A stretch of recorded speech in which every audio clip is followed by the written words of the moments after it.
Diamonds and Gents. This is Miss Trey That Gem, and you are watching Gem Spot TV. How you doing? How your mama doing? Dad doing? How they doing?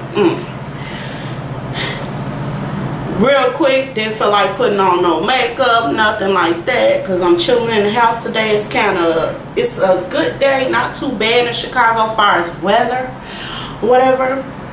I am not your local meteorologist, I'm just saying, you know, it's some real decent day. So I just threw my hair back, put something in it. How you doing? Okay, really quick disclaimer. You will hear traffic, a potential bus, siren, truck, maybe airplane here and there. There's no TV on in my house. There's no music playing. I do apologize for the noise you may hear, but however, I live in a busy city, Chi-Town, so there's nothing I can do about it. Okay, so as always, if I miss anything during this review, you know what to do. Hit me down below. I love dialoguing. I answer all comments, and let me know what you was thinking from the whole situation and all of that. Also, during the video, if you like it, please thumbs it up. I appreciate that as well. Also, I would love for you to hit that subscribe button as well. If you hit subscribe and you have already done that, I appreciate you. Again, thank you to all the old and new diamonds and gents that are hitting the subscribe button. This will be an R&B Divas Season 2 Reunion Part 1 review or recap. Let's talk about it. So let's talk about, for me, what stood out, because at first it was boring, if I might say so myself. I was pretty bored. What really stood out to me was, let's get to the drama and the apologies. Okay, the drama. Now, for me, what stood out far as drama was always Nikki Gilbert sitting up in there with all white, trying to portray this virtuous, pure person, when in reality, if you really want to tell the truth, you're not willing to examine yourself. Now, when Angie Stone called you out on the carpet, you should have thanked her, because you went and you did your research, found out you could get a fiscal sponsor for your non-for-profit organization, and that you could also be fiscal sponsored and still do the charitable work that your organization will be associated with. So that's what you did. You went somewhere, did your homework, got your Google on, and you didn't before. You was just throwing an event, and you wasn't worried about the charity part of it all, because it wasn't about the charity from the beginning. Okay, it was about getting Brownstone back out there, period.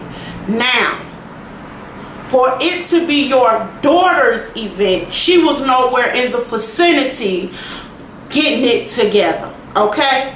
And Angie Stone called you out on the carpet. You should have thanked her, because when people call us out on the carpet sometimes, that helps us to get our business in order, period. That's just what it is. Now, if you're saying that your daughter's organization, then by you having a business as well, and also being affiliated with R&B Divas, you could have even sponsored, become a sponsor, a fiscal sponsor. Okay, if you're saying that's your daughter's organization. Secondly, what's tripping me out about the whole situation is, when at the time that Angie Stone brought it to your attention, okay, it was what it was. It was the truth then. Now you keep trying to bring it up every time somebody else brings something else up, because you really want to address her about the situation. My thing is, at this point, Nikki Gilbert, you did your homework. She called you on the carpet. You ought to be thanking her, because sometimes, you know, we just, hey, thank you for calling me out on the carpet. Now that to me is a real woman. All that other stuff you sitting up there trying to portray with all that doggone white on, it's not portraying it at all for me. It's what your lipstick say to me. That bread, you're full of it, period. And that's just what it is. And when you were brought up on the whole situation far as the DVD, Okay. Now, I agree with the host. It sounds like the problem is not with the two of you. The problem is with the videographer. Okay. Now, if Selena has two contracts, one that's saying she's going to pay this man a percentage on the back end, which would make sense, because why would I only do your DVD for $300 and you're still going to make money? That makes to me more sense than what he sent you. Okay, so I need for you to put your thinking business cap on, period. Okay, now what Selena is saying makes more sense to me, because if I'm a videographer, I'm doing your DVD for $300. I know you about, and by the way, I'm about to buy that DVD. So I know you're gonna keep making your money. You're gonna make way over $300 from my work.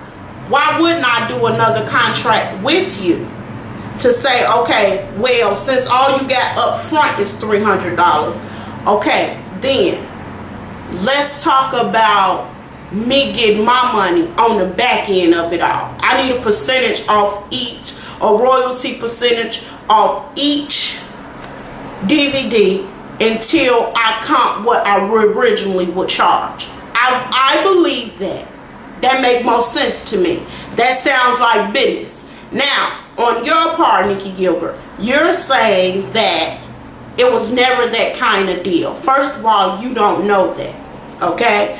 Because these are two adults talking business, okay? And if these two adults talking business, then that means that you don't know from when you come out of being the third party or in the middle of it, unless you were sitting there when negotiations was happening. And from what I'm taking from it all, you were not there. So what transpired was, okay, when the first DVD went down and he couldn't edit it, like Selena said, he said, let's do another.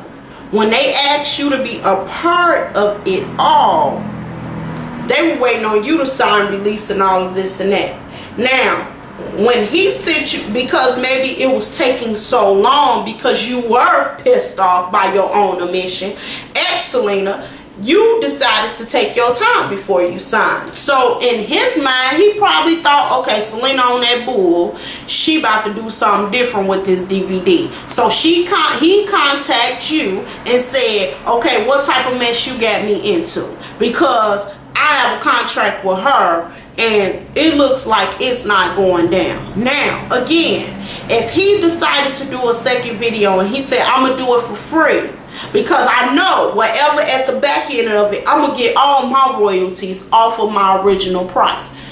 Now, that makes sense to me. What he sent you makes no sense to me, Nikki Gilbert. And what you need to do, because if you're trying to do damage control for your personality or whatever you're saying, because you're tired of you people approaching your mama, okay, boo. What you need to do is you need to sit him down with Selena there, a neutral person or a lawyer, because this is business, sitting there, and y'all need to talk. You need to say, okay, this is what Selena has brought to the table. Okay, she told me it's a contract, two of them. Okay, what's this about? Now, when you sent me your email, you made it seem like you wasn't getting the money you thought you was gonna get. You thought you was getting stiffed on something, and so you decide whatever. Now I'm gonna say this. When you didn't sign or whatever the case was, and if you were truly the hold up with the DVD, when Selena made the conscious business decision to say, you know what, I'm not gonna deal with nothing she got, I'm not dealing with him or her, I'm gonna move on, made sense to me. He got his $300. Now, that contract stated if he was to do the DVD, but because the particular DVD that he was going to do for her with you ended up burning her, and it did, because first of all, still we get back to the root cause of it. You took too long to sign off. The brother thought it was on Selena's part, but come to find out it was on your part. You never stated to him, you know what, it's me, I'm a sign, don't worry about it, you gonna get your money. He never mentioned to you about his royalties, because why would I tell you? You might be trying to get some. And that's just what it is. That's business 101, hustle 101. It is what it is. So at the end of the day, when it comes to that particular situation, y'all need to handle that at the table like business women and lawyers. And that's just what that is with that man there. Far as her able to trust you, like you, whatever, again, I don't ever think you all will be friends again. That's just my opinion. Sorry, Kiki, I know you want to see that happen, but that's not going to happen between those ladies. That's not going to happen, because when you dealing like that and you doing bad business like that, then that's when you do look fraudulent, even though it's not your fault. But in a way, if you would have just signed the dang on paper, the business could have went through and it would have been what it was. Okay, now let's talk about the issue of the tour. They were talking, R&B Divas was talking about the tour, and the host asked them, well, do you all think that you will be able to do this tour together? And they were like, well, Nikki Gilbert on her part was like, you know what? No, I don't think that we said our original goal was to go out and do it, whatever. So they both agreed. Selena and Nikki spoke up and was like, no, I don't think, you know, we are gonna accomplish that. Okay. The issue between Kiki and Angie Stone came up far as Kiki calling Angie Stone an old AB. Okay. Kiki mama brought her up on what she said.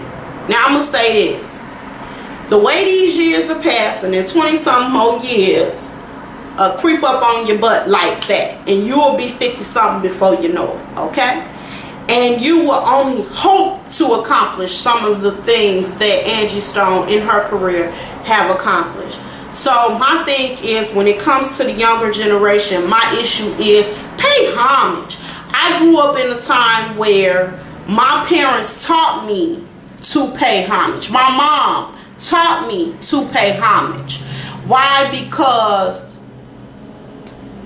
you're gonna get there one day, okay? And before you know it, I'm in my 30s. You see what I'm saying? So you never know. So you got to pay homage when it's time to pay homage. And that's just what it is. And I feel like the only way to get to another level in anything you aspire to do, you gotta pay homage to who paved the way for you. And a lot of things that you thinking as young folks that Nicki Minaj trailblazed, I'm using them two, Lil Kim and Nicki Minaj right now as an example, because they was one of the biggest kind of, you know, beefs out there.